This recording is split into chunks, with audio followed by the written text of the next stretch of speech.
Namaste and welcome back to today's episode of Mahabharata Matters.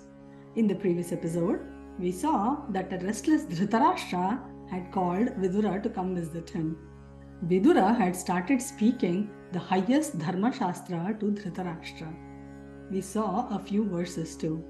There are many more verses that can be contemplated upon, so we'll consider a few more in today's episode. Another beautiful verse that we can contemplate upon is this one. Vanaspatera pakvani phalani prachinoti yaha sanapnoti rasam tebhyaha bijam chasya vinashyati. What does this mean? Vanaspatehe apakvani phalani.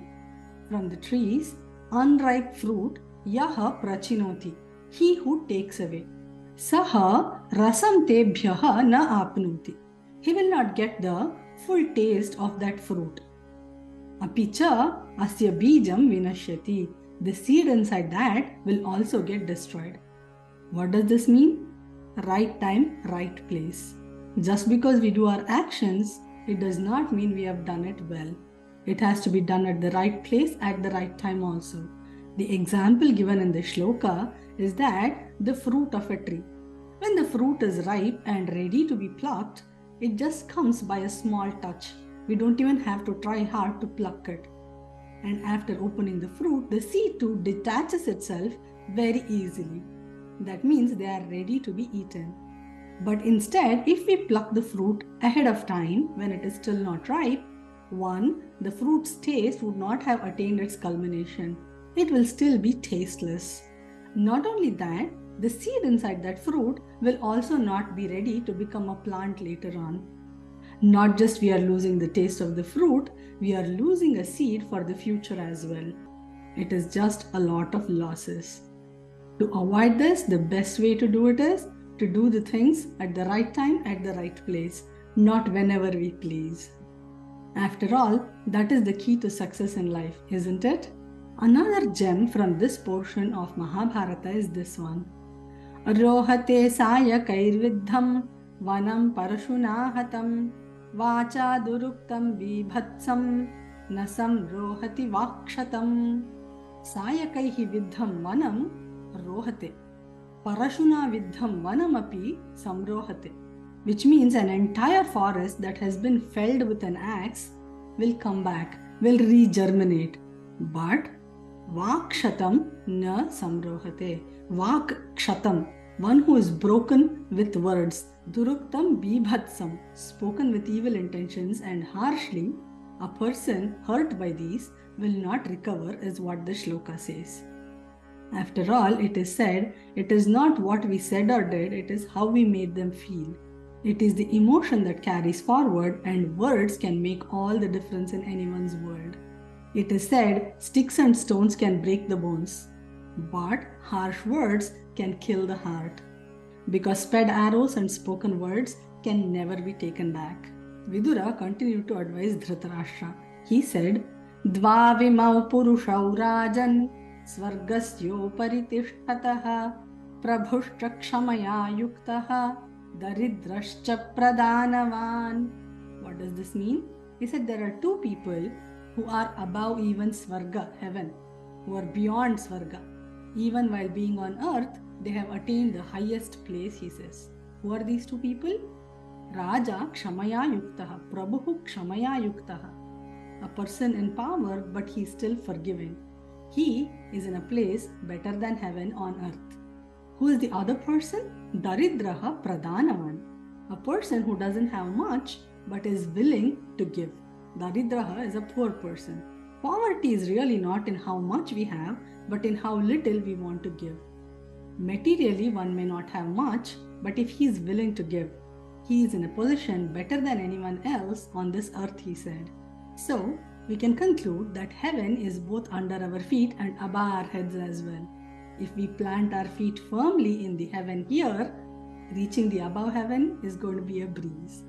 We will see one more verse, which is a beautiful one and always to be contemplated upon. Abhivadana Shilasya Nityam Vriddhopasevinaha Chatvari Tasya Vardhante Ayurvidyaya Shobalam. What does this mean? Abhivadana Shilasya, one who is respectful and prostrating to his elders. Nityam Vruddhopasevinaha, serving his elders as well. For such a person, 4 kinds of prosperity will come effortlessly. What are they? Ayuhu, he will get longevity, Vidya, knowledge, Yashaha, fame, Kirti, and Balam, strength. These 4 kinds of wealth are something that nobody can steal from us. Vriddha should not be understood as somebody older in age alone.